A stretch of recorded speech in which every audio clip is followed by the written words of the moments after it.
So today we're going to focus on the just the organizational part with Gmail and some different tips. Some things you may know already. Other things might be new, so we'll see. But one of the first ones I wanted to mention, and Susan, this might help you out with 1,500 emails, the idea of scheduling emails. So this is something that is relatively new for Gmail. It used to be something that you had to download separately. But you can actually type out a draft of an email like you would with any other. And a lot of times people will type them out, save them as a draft, and then just kind of leave them there and then have to remember to go in and send them. But with the scheduling feature, you can actually choose the date and time that you want it to go out. So like for me, when I get, requests from teachers for something that has to go out to the entire student body, like the Viking Mentors application or something like that, I'll draft the email, I'll set it all up, but it's not going to send until Monday morning at 8. So I'll set that on Friday or Thursday or whenever I get it, and now it's kind of done and off my list, and I don't have to worry about it because it's going to send automatically when I need it to. Anytime we send out surveys, polls, like that kind of stuff to students, I'll do that. And even reminders, like the reminder email I sent yesterday afternoon was something that I had typed up previously and just schedule send. So when I was thinking about it, I could do it. And then, after that, I didn't have to worry about it anymore. So if I switch over to this screen, this is just a dummy email account that I have, but you would just go to compose like you normally would, and then down here, instead of clicking send, you would click this more options, and that's where it's hiding, is down there in the corner. And if you click on schedule send, okay, follow the rules. There we go.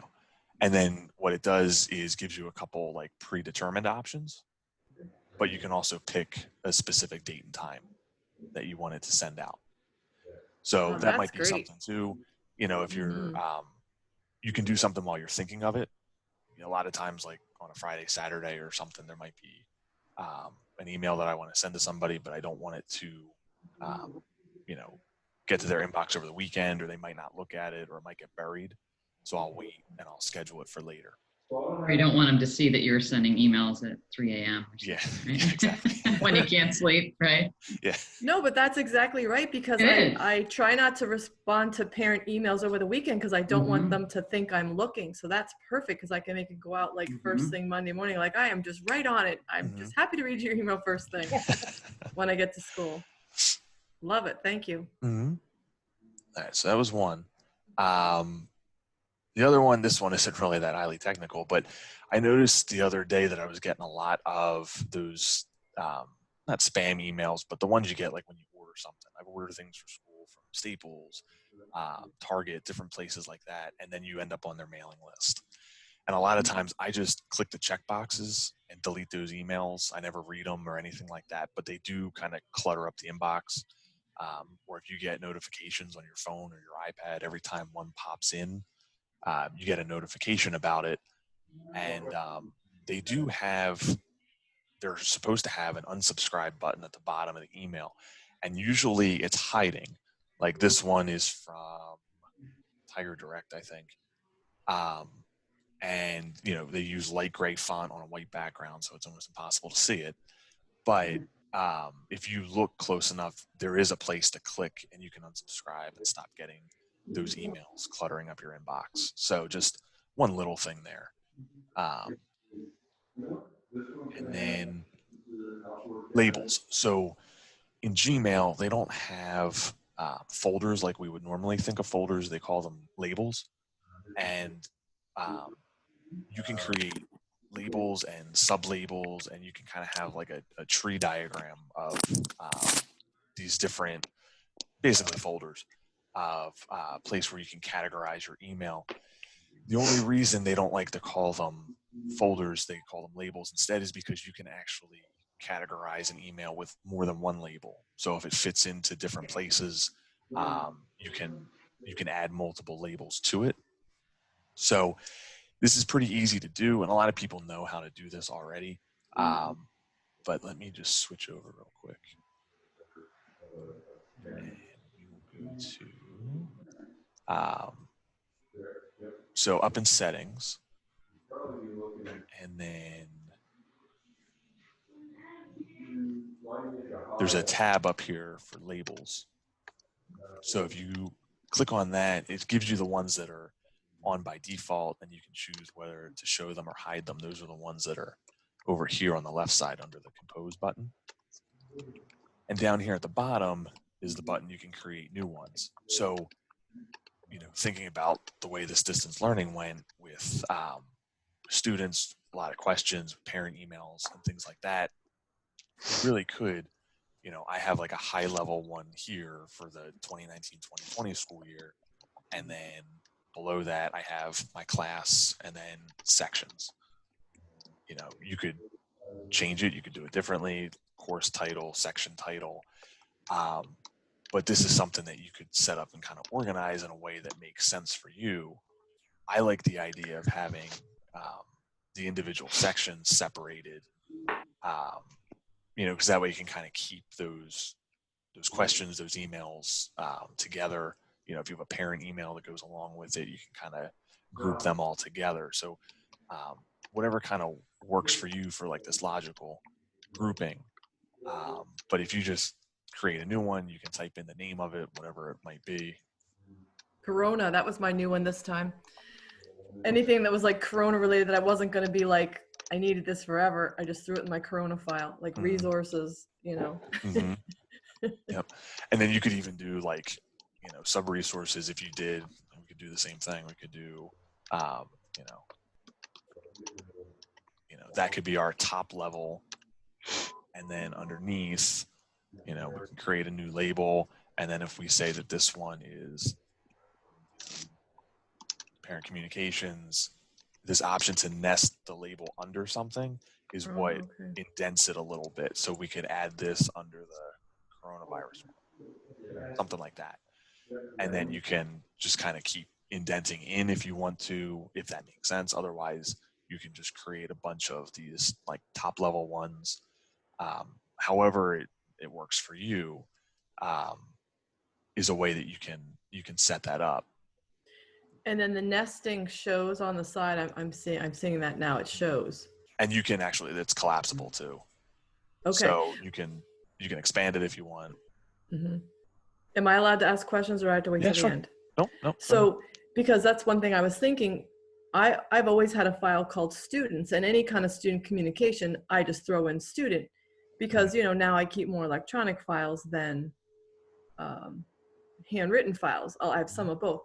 But I was thinking, do I want my student file by actual student? And what I tend to do is I just search, parent, and then all Susan parents emails come up, through the search in that student email. But I was starting to wonder, do I really want to label it Susan parent? And I was thinking, partly for confidentiality purposes, I don't know if I want a file for each kid. That's why I just kept it as student, because everybody's, you couldn't easily click on a kid and find all their emails if someone perchance came across my computer on my desk or something. Right. Do you recommend maybe nesting, parent, daily, Baser, like that underneath student, and then just hiding that tab? Like, would that be? Yeah, you could do that. Another thing you might want to do is, because you see all 4 grade levels, right? Mm-hmm. So you might want to do it by, higher level class of 2021, and then the students that are in that grade level. Like just the do it by class year. Current juniors who are going to be seniors, yeah. And then do it by year that way. It might be less to look at if you were to expand to look through. Yeah. Or even if you did bands of letters. Like I forget, Susan, what your band is. Are you A through good or? I'm Z. I'm Pat Z. Pat through Z. Oh, you're at the very end. Okay. So, if you did, P, Q, and R, S, T, and U, like if you break them up that way by last name, at least it's kind of in a subcategory. It might be a little bit easier to find. Now, the one thing that I still struggle with is I understand the labels, But when you label something, it doesn't remove it from your inbox. Right. And that's what I struggle with, is how do I keep my inbox clean on top of, adding the label? Because you can add the label. And then the other thing is, a lot of times what I was trying to do when I was organizing is say all the ones from Jessica Edris at the diocese, and click all those where you click all and label them all at the same time. And I haven't been able to. Does that work, or am I not doing it right? No, that's the next part. Okay. So you have to have the label set up first, and then you can filter your emails. So that filter is the part that'll let you do that. And you're right, Kara. So like if I pick on one here that's in the inbox, it does get labeled with the inbox automatically. And what happens is you can use the move to button up here. You can move it to another label. You can also create one from here if you needed to. Right, that's what I do. I do it from my email. Yeah. And that's fine, because what'll happen is it'll change it the initial time. But then what happens is if there's a reply or if there's a new addition to this, then it comes back to the inbox with the other new label attached to it. So now it would have, like if I were to move this to 1920, it would say inbox and 1920. I would have to go up here and click it off, move it from the inbox to keep it in the correct label. So that part is a little bit of an extra step if you're going to do it that way. And do you have to do that like one at a time, or can you do it? If you're going to do it that way, you have to do it one at a time. But if you're going to do it with a filter, you can. All right, so let's do that part next. The only other thing I was going to mention for anybody who's type A like me, you can color code your labels as well. If you like, sometimes certain teachers have like color folders or textbooks or whatever for a certain class or section. You can color code them. It's the little 3 dots there. I just wanted to mention that one. Next to the nesting, the little 3 dots. Is that what they are? Okay. Yep. Next to each folder, you can color code it. Okay. So let's go on to that. So filters are in pretty much the same place. There's 2 ways that you can create them. And what you can do with the filter is you're telling Google what kind of action you want to take with that email. So if you want to move it to another label, or if you want to bypass the inbox completely, you can do that. And you can base it on the email address. You can base it on the subject matter, anything like that. And the curly braces are helpful because it treats whatever you type in the curly braces as an or statement. So if you have, like, if I want to say move all emails from sparent@acchs.info or cmesco@acchs.info, I could just do the curly braces and then those 2 email addresses.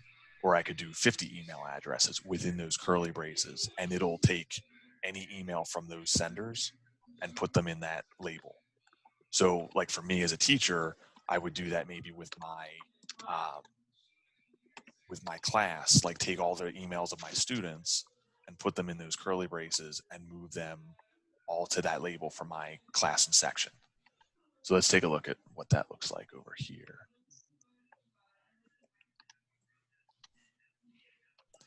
Okay. So I think Rob Bezos trying to catch your attention, Brian, but he's, I don't know. I'm sorry. Is he muted or? I don't know. His mouth's moving, but I hear no sound. Oh, sorry. Yeah, sorry, Rob. There's no sound coming from you, but you're not muted. Let me see.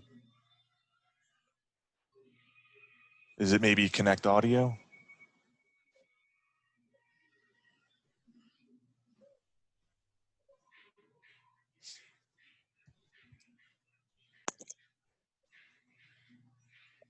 No, that didn't do it either, Rob. Up at the top left where it's the mute button is up there, there's a little down arrow next to it. And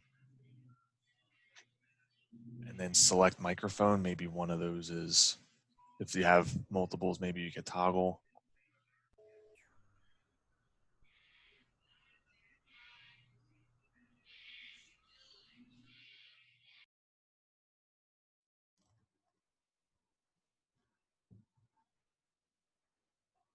Let's see.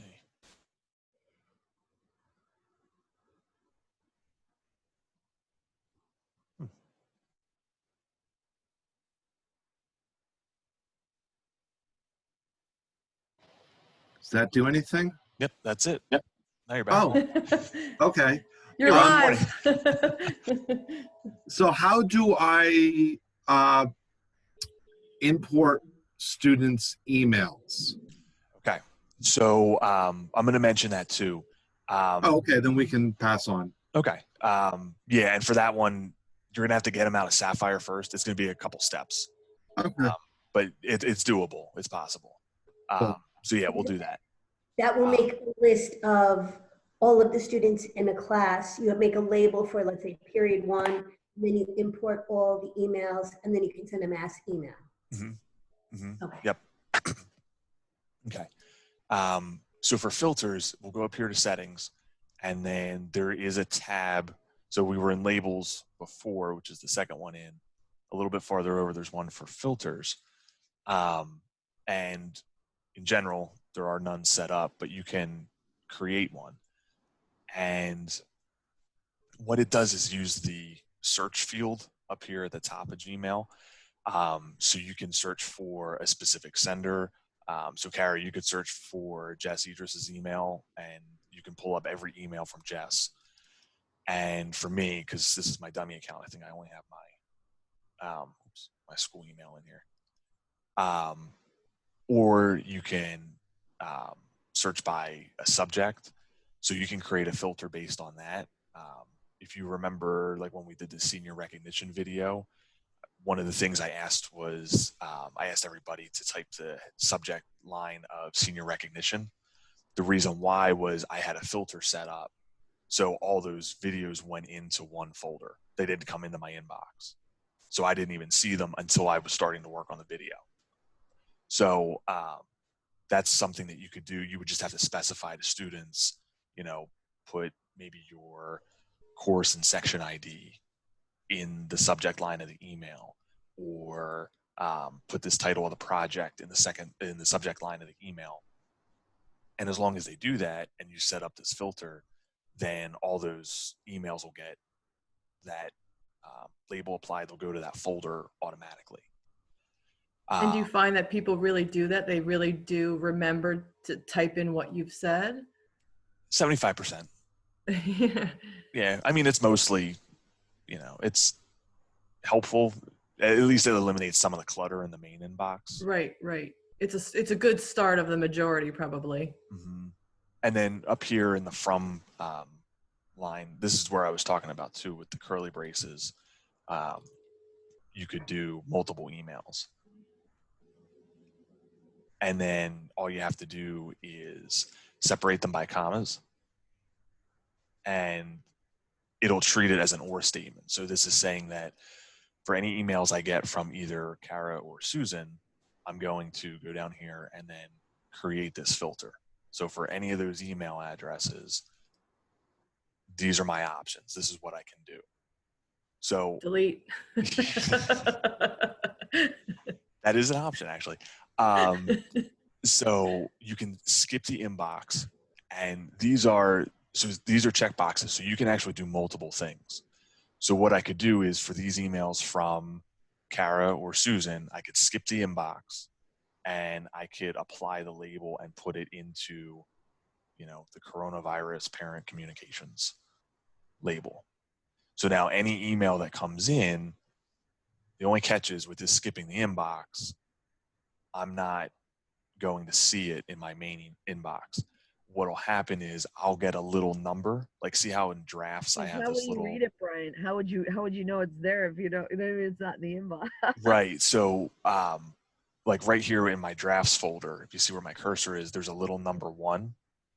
So you would get a number of unread messages in that folder. Mm-hmm. So next to parent communications, if I got one from each of them, I would have a little number 2 right here, and that would be my indicator to go and read the emails.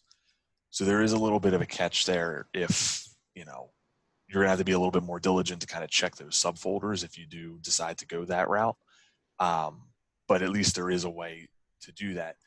The other option is if you uncheck this, skip the inbox, it'll come to your regular inbox, but it'll also have the label with it. So in this case, I would get an email from Susan. It would show up and it would have the inbox, but it would also automatically have this parent communications label with it. So what I could do then is, while I'm reading the email, if I need it in my inbox, I could leave it there. Otherwise, I could click the little X on the inbox label, get rid of the inbox label. And it would go in the other one. Yeah, it would only have that one. So there are some options there with how you want to do it. It just depends on whether or not you want to see it in your inbox. And that or you could hit the archive. Is that doing the same thing basically? Yep. Archive, it'll take it out of the inbox. Yeah, and then the same thing. Maybe you're getting to this, but there are times when I want 2 labels on my email, and I'm not sure whether I'm getting 2 or if it's just flipping out of one into the other. Like sometimes I have it in student, and let's say I want to move it to parenting or something, whatever. How do you? But there's times I want it on both. How do you put 2 labels on it? I don't think you can do that automatically here. I think you can. Yeah, not necessarily automatically. Yeah, but from an Just email, in general. like if I go back here, so to finish this up, all you would do is click create filter, and then that would apply it now to every future email and past email from those accounts. So like for Kara, you could retroactively, and if you have 200 emails from Jess, you could apply it to all those. So for Kara down here, this last one would be like for past conversations. Like right now I have 0 matching conversations in this account, but if you had 200 emails from Jess, you could apply it to all those past emails as well. So is there a way to clean up all my bad habits and do like a date? Is there a way to do that so that I could? So if you go up here and in search, like where you would search for your mail, if you do this little drop down arrow for the search options, if you click that, you can choose like within 1 day of, and you can pick a specific day. And then I think you would have to you'd have to put something in one of these fields, either from Jess or another email or a subject or something like that. And then you could create a filter. What about just archiving all those old ones? Just to get them out of the inbox. Yeah, you could search, and then what you would do then is you would select all, and then I think it is this one here. You could archive them. And explain archive to me. What does that mean? Archive saves them. It just moves them out of your inbox, so it's not in your face. You'd have to go back and search for certain things. Yeah. You just have to click on all mail, right, Brian? Yeah, which would be down here. And that's when your archives would show up. Yeah. So archives just kind of hides them in the background. Okay. Yeah, so that would be a different option that you could do too. All right. Sorry, Susan, I lost my train of thought. What was your question? You got to remind me. My question was just how do you put 2 labels on a file? Oh, okay. Two labels on an email. Sorry. No. So when you're in the email, if you do labels, these are check boxes, so you can select as many as you want. Oh, you can. Okay. And then just apply them. Okay. Oops. Yeah, and then see how they all show up here. Yep. Okay. Yeah. So you can do that too. I think I'm used to just going to file and putting them in a file. You mean, and that's why I'm thinking I could only choose one, so I need to label, not file. Okay. Yeah. It's just their link. I'm getting used to their link. Gotcha. But that's the difference. Okay. Thanks. Okay. All right. So any other questions on the filter part? Okay. Let me switch over real quick to. All right, so that was filters. Read receipts. So this is one that we mentioned kind of early on in this, the whole teaching from home thing. But when you're sending an email to somebody, oops, I just realized I wasn't sharing my screen. When you're sending an email to somebody, you can request a read receipt, which would give you an email reply back when somebody opens your message. Now, there's a couple tricks to this. The way we have it set up with the school email, teachers can request a read receipt and students will reply automatically. So as soon as they open it, you will get a read receipt that will look kind of like this down here at the bottom, to let you know that the student has read it. That only applies to student level emails. So you can request a read receipt from a faculty member, but they will, they'll get a pop-up that says, Brian Daly has requested a read receipt, and you can allow or deny. It's up to you. You don't have to respond with it. But for the students, for the sake of us knowing whether or not they got our emails, that is something that we can do. And then outside of the school domain, like parents' personal email accounts, if you're trying to communicate with a parent, that's on a case-by-case basis based on the host of the email. So Gmail supports them, another service may not. So it's kind of spotty that way. But as far as our own environment goes, that's how it would work for us and for our students. And it's pretty easy to do, but it is another kind of hidden feature. Fine. Yep. If you're sending it, like I found when kids didn't do their assignments and I sent an email to the student and then CC'd the parent, are we going to be able to see if the parent read it too or just the kid? How is that how this would work? You just see that the kid actually received it. I mean, I'm sure at that point the parent should have as well, because if they're not, you get the message that it was undeliverable. You know what I mean? But right. In other words, what you're saying when you said if you send it to a parent, it's sort of up to them whether or not, or up to the other service whether or not you're going to get a receipt. Right. Yeah. Okay. First, it's up to the service whether or not they support read receipts. And if they do support them, then it's up to the parent to check that reply box. To allow it or deny it. Okay. But for our students at their @acchs.info email addresses, right, it'll reply automatically. And see, I didn't realize that. I thought they had a choice whether or not to read it. So did I. That's what I was thinking. I mean to send a read receipt. So if they open it, I get a read receipt. Mm-hmm. Yep. Oh my gosh, then there's so many kids who never read emails that I sent. I just assumed they went, Mrs. Parent, I'm not sending you this receipt. Yeah. Kind of assuming, so I was just assuming maybe they read it, they just chose not to let me know. Mm-hmm. But that means that a whole bunch of kids never read stuff because I never got a receipt.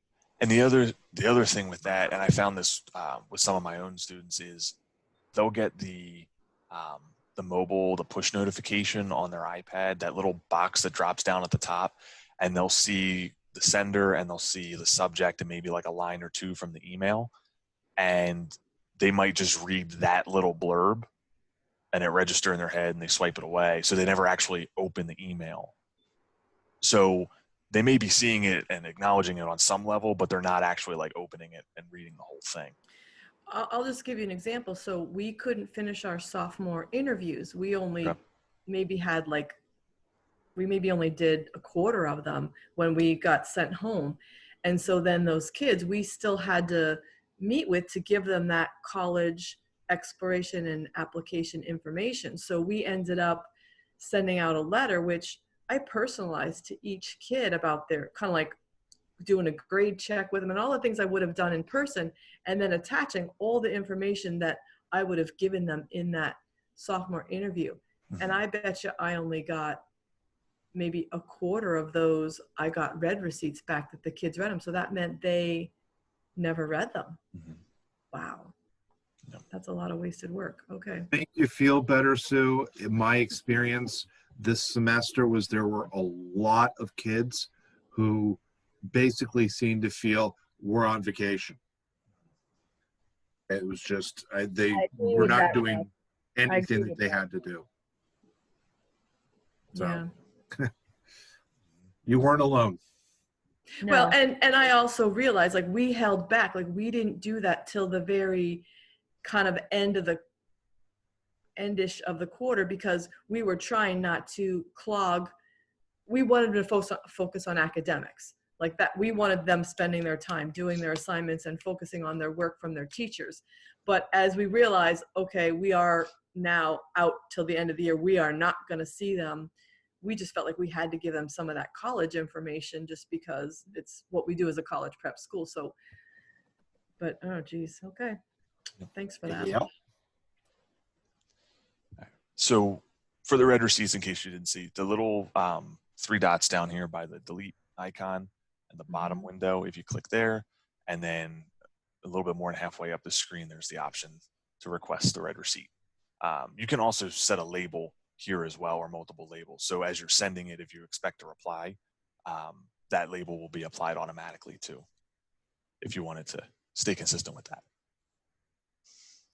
Okay. So let's go back. So you might want to, because normally you're not going to care about if somebody has a read receipt. You just want to check it later. You might want to check it later. So could you filter those to automatically go into one, and then if you need to see? Yep, Okay. you could do that. Yeah, because really, I mean, for us, like with the online learning part, the red receipt was just to make sure, like, kind of due diligence and, you know, dotting your I's, crossing your T's if anybody had a question about something. Well, I'm sorry, go ahead. No, go ahead. The other reason we were using red receipts is because, again, working from home, like when we send failure warnings, for lack of a better word of what you want to call that, to parents, we were sending red receipts because we wanted to make sure that the parents were really being informed that their children were in danger of failing for the year. And some of those red receipts Matt got back and some he didn't. But you're saying parents had the option whether they wanted to indicate, right, if they received that warning. Depending on their email service, they may never have gotten, they might not even have the option. Okay. Yeah, so it's not a perfect system. Okay. This is one that I really like that you might not realize is there, the ability to snooze an email. So, you know, sometimes we'll get an email really early and it's something that we don't have to worry about right at that moment, but something that we might have to worry about at a later date and time. So you have this little option that looks like a clock, and what you can do is snoozing an email will hide the email. It won't appear in your inbox, and then it will reappear at that date and time that you pick. So this could be helpful for a bunch of different things. But if I switch my screen over here, you'll be able to see it. Like if you highlight the, you know, put your cursor over the message, they have the little quick actions down here on the right, and snooze is there. The other way you could do it is if you check the box next to the email, and then is it down? Oh, it's right there in front of me, right in the middle.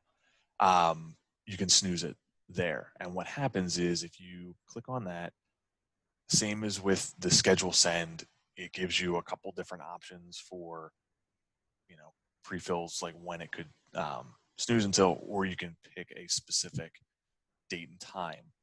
And then what'll happen is it will totally disappear from your inbox. And then at that date and time, it'll come back again, just like a brand new email, and, you know, remind you of something. So, you know, maybe meeting reminders or something like that. If you're looking for them later, if you don't need them right away, that might be something that you could snooze.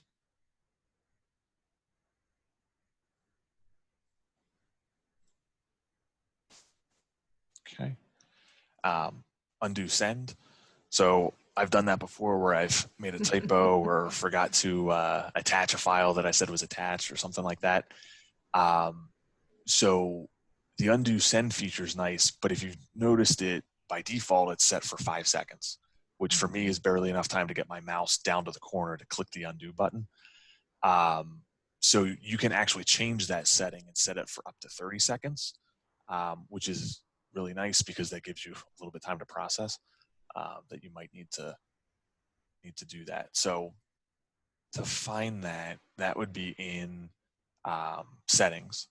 And I'm going to go see all settings, and down in the, so we're in the general tab, and we go down a little bit to,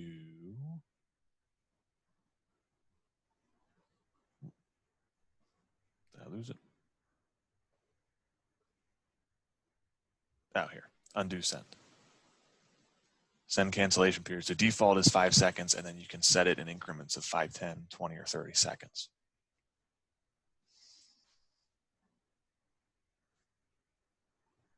All right. And then really all it's doing is just delaying when you send your email. So, you know, you click send, and then Gmail starts to count, and then at 30 seconds, then it'll actually send it, but it'll give you that little pop-up window in the bottom corner. It does give you a countdown then, Brian. It does give you a countdown. You don't see the countdown. It just, it counts behind the scenes. Okay, all right. But you have that little pop-up window in the bottom left corner. Yeah, right. Click the undo button. You forgot, oh my gosh, I forgot to attach the note or the page or whatever. Mm-hmm. Yep. Or maybe I shouldn't say that. Yeah. Okay. This one with to-do lists and Google Keep and tasks. So you may or may not have noticed on the right-hand side, especially on a laptop or a desktop, if you're using it, you have this little toolbar over here that has the calendar icon. This yellow sticky note thing is for Google Keep, and then this little icon down here is for Google Tasks. So you can use that. A lot of people use it as like reminders, almost like how you would write sticky notes and leave them on your desk or your calendar, things like that. But what's nice is if you're using it from Gmail while you have an email open, it will kind of sense what's in the email and try to anticipate what it is you're doing with that email, start to fill in some of those things for you. So if I go back here to my email, and I'll click on this one that says meeting info. And so it says new meeting date, June 16th. So if I go to Google Calendar and click on that link and create an event down here at the bottom, it kind of anticipates, it takes the title of the subject of the email and puts it as the title of the event on the calendar. It's not smart enough yet to understand the date and stuff that's in here, but at least if I have this email open, I can just quickly click, you know, June 16th at 11 a.m. And then what I tend to do is if I have, like somebody sends me a Zoom meeting link, I'll just highlight it, copy it, and then in the description down here, I'll paste it. So I'm not scrambling to look for that email from a week and a half ago about our meeting. I can just find it quickly here in Google Calendar on the sidebar of my email. So that's one way it kind of integrates with Google Calendar. And then if I go back and I pick a different email, so some of these other tools, like if I were to do tasks, you know, you could type a task in here.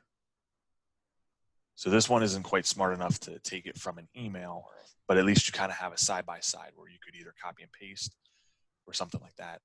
And then if you go to edit, you can actually set a date and time that this task has to be completed by. It'll show up on your calendar as a reminder. And then you can actually check it and mark it as complete, and it'll take it off of there. So some people like that for productivity, but the other thing you can do is Google Keep. And this one is like sticky notes. They look kind of like sticky notes. And then if you click this take a note button and title,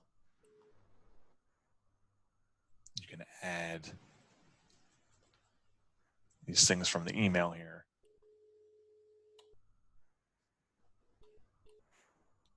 And you can actually what's nice about this is if you, so like this is what it looks like when it saves. But it links the email that this information came from.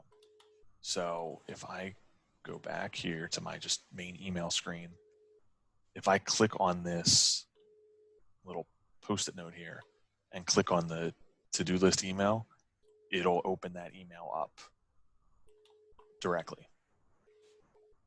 So it does associate what this list was generated from. So if you have an email open while you create this note, it'll associate the two and give you a link to go back to that email. Brian, So, can I go ahead. Can I go back a step? So Yeah. I'm trying to watch your screen and also look at my Gmail screen. Like, Okay. I don't even have. Does it look like that? Hang on, let me go big screen again. Yeah, my there's emails nothing over across here? my emails across the whole page. Exactly. I don't Okay. have that extra little column. How do you So make that little column if I want to look at my calendar? I'm still a paper calendar girl, but yeah, sure. So Susan, do you see the bottom right corner of my screen where my mouse is? Okay, there's that little arrow. Something. Show side panel. Oh, okay. So if you click on that, this little panel over here should pop out. Gotcha. Okay, let me see that.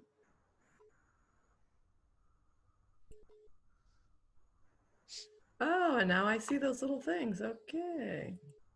Great. And I'm going to talk to Charlie too, because there's some add-ons that you can add to this list, like Zoom is one of them. So like you could quickly jump to Zoom from your email. So there might be some things that we could add to it to make it a little bit easier to kind of transfer between these different applications that we're using. Yeah, I just created a Zoom file, and any meeting I have that has a Zoom, and I throw up my Zoom file. So then when I'm looking for meetings, at least I just go to my labeled, all my Zoom labels, and then I just, okay, there it is, boom. Like at least it, and I'm not looking through all my emails. Right, yeah, because there have been a lot of them, that's for sure. I wish I would have Zoom stock. Yeah, right. If I would have known. So, yeah, so that's what these tools over here can kind of be integrated with Gmail a little bit. And I think that takes us to, so this was for your question, Rob, about the email groups. So what's nice about these is if you can set them up, there's really no automated way to do it, but if you set them up once, then you can send an email just to that group. Right. So to do this, it's a couple different steps. The first thing that you would have to do, and I can't show it right now because I think the power's on at school, but the servers are still down, so I can't get into Sapphire to show it. Oh no, Sapphire is actually up and working. Oh, is it working? Oh, perfect. Yep. All right, Charlie must have got in early today. Let's see. It was working yesterday. Oh, okay. Really? I couldn't get it to, well, maybe it was Saturday I tried. Yeah, Saturday it was out, but it worked yesterday afternoon. Oh, great. Okay. So You're not still grading, are you, Rob? Actually, yes. I had one student one of our Asian kids sent me his last test, and I have another student who's been out all quarter, and I'm waiting on his stuff. But, that's Karen's deal. Okay, so from the class page in the reports tab, down here towards the bottom, there's this contact list export. So wait, on the class page, you're saying? Yeah, on the class portal page. In Sapphire? In Sapphire, yeah. Okay. So contact list export will let you pick which columns you want. The most important one for what we're doing here is the last one, student email address. Wait, Brian, where do you find that? Oh, sorry, Joanne. So on the page under the reports tab. Under reports. Yep. And then it's the fourth one from the bottom called contact list export. Okay. So uncheck everything except email addresses. Yep. And probably, well, yeah, even name, you would be able to tell from the email. And then you can do it for multiple classes and sections. I've only ever, let me try it with a couple different classes and see what comes up. I wonder how it separates them, because you wouldn't want it to be too confusing.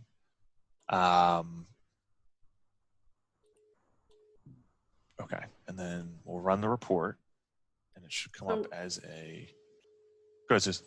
No, so I got into Sapphire and I clicked under reports. And which Now, one am I in? For you, Susan, it'll be different because you don't have a class that you teach. Okay. This is from the teacher view. Okay, never mind. Yeah. Okay, so yeah, that's what I was afraid of. If you do multiple classes at once, it doesn't separate them by class. So it would probably be better. So when I went here to the classes tab, it would probably be better just to do one class at a time and keep them grouped together. Because what happened was, if I bring this over, can you see the spreadsheet on my screen? It just disappeared. Oh, let me try this.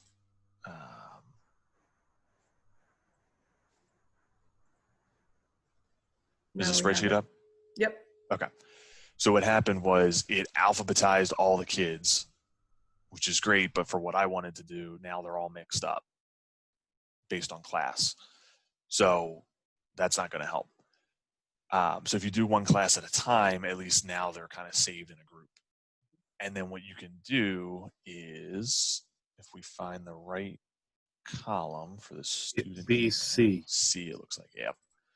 So I can highlight these and just copy. And now for contact groups, you actually have to go to a different place. It's not in Gmail. You have to go to contacts.google.com. Okay. So once you're in, so it's contacts.google.com. And then if you go to create contacts, you can do a single or multiple. For this case, I want to do multiple. And I want to give it a label. So this would be your class and section ID, however you want to type it out. So this would be my course ID and section number, or however you want to label them so you know them. So once you give it a label, and then what you would do is paste that list of email addresses. Oh, wow. Now here's the catch. So it doesn't separate them automatically. So you do have to go in. If you click on it, you got to go and you have to add a comma in between each one. A comma and a space, or just a comma? Just the comma should do it. Okay. There's a comma there. So it is a little bit of a pain to kind of go through, especially if you have 35 kids in a class. I have tried to do this import, but it needs to be in a specific format for that to work. So if I find an easier way to do that, then we can do it that way. But in the meantime, this would actually be the quickest way, believe it or not, would be just to kind of copy and paste from that report in Sapphire and then just kind of put them all together here. And what I'm going to do is get rid of the rest of these so we can save some time. And now it separates them out. And then if I hit create, so now I can email to that group. And it would go to all 5 of those students automatically. So I would just click on underneath where it says labels. I just click on that class. Right here. Yeah. Mm-hmm. And then you can rename no, I meant to do a mass email. It's a mass email. So then we would go back to, let's see. And then if you start typing it out, it'll show up here. I got okay. Oh, that's fantastic. And then as soon as you so click that's that, how Charlie does it. Oh, that makes total sense now. yeah. Yeah, so then all of them come in at once. And then the other thing you could do is, something like if you don't want them all to see it, or let's say if it's everybody's missing an assignment and you don't want them to know, if you send it to yourself and then did a blind carbon copy, you could type it out, and then they would each get an individual email, but they wouldn't see the other people on the email. And say, this is a reminder that your assignment is late.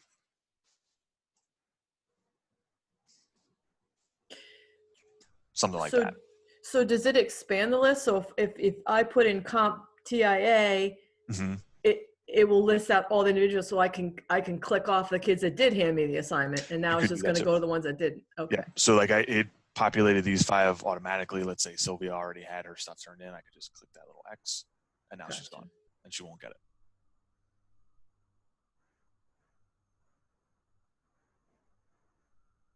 Okay.